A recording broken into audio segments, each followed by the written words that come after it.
Hello yogis, welcome. You're watching Yoga Lifestyle with Dr. Melissa West.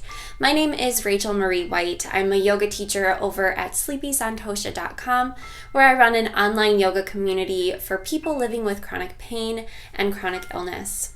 I'm so honored to be a guest here today on Melissa's channel.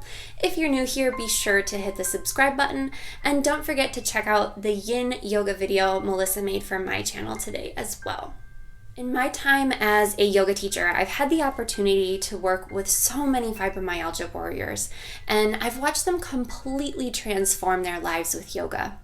Not only in the physical sense, but also in the way that they cope mentally and emotionally with their condition. Fibromyalgia is a very unique chronic pain condition, and I find that it can affect each person a little bit differently. And because of this, it can be a bit tricky to navigate yoga when you're first getting started. So today I'm sharing 3 of my top tips for creating an accessible yoga practice when you're living with fibromyalgia.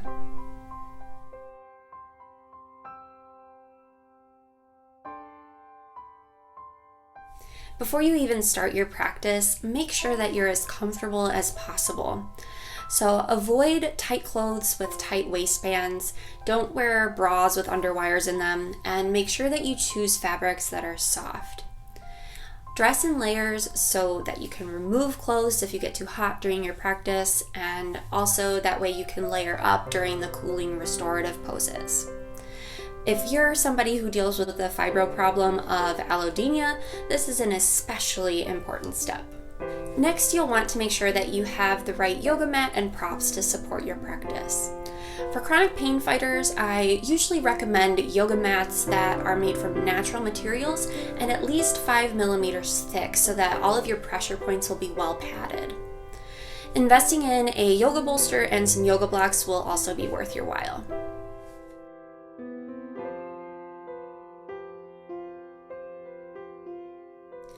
When you first begin your yoga practice, go slow. If it's been a while since you've stretched or exercised, it would be a good idea to start with as little as 5 minutes a day, or maybe even just 1 yoga pose a day, depending on the severity of your condition.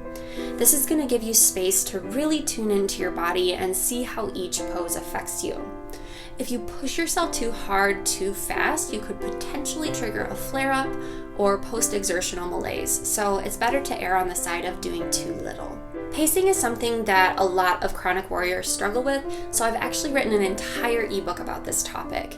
It has even more tips about getting started with yoga, plus 3 beginner-friendly sequences that I think you'd really enjoy.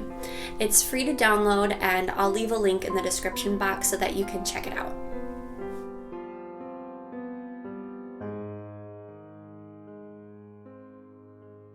For most of us, the first thing that comes to mind when we think of yoga is the poses. But yoga is so much more than that. Anything done with mindful attention to how you feel in the present moment is yoga. So even on days when you aren't feeling up to doing yoga poses, you can still practice yoga. For example, you could do a guided meditation practice while you lie in bed. Melissa has some great ones here on her channel. And you could also just count out 10 full deep breaths while you're resting. You could even do maybe just like some gentle circles with your ankles or your wrists and just link your movement with your breath. All of these things still count as yoga. Your yoga practice doesn't have to be an hour-long session on your mat. It can be whatever you need it to be. As you begin your journey with yoga, remember this golden rule. Yoga should never cause you pain. It is okay to experience pain during your yoga practice as long as your practice itself is not what is causing or exacerbating that pain. Thank you so much for being here today. I hope that this video has been helpful for you. If you've enjoyed it, be sure to give it a thumbs up so that it can reach more people.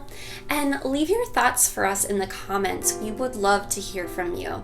We'd love to hear about your experience with yoga, if you've tried it before, and if so, do you have any tips that you would add to our list? A big thank you to all of you for watching, and thank you to Melissa for having me here today. I hope to see you all again really soon. Namaste.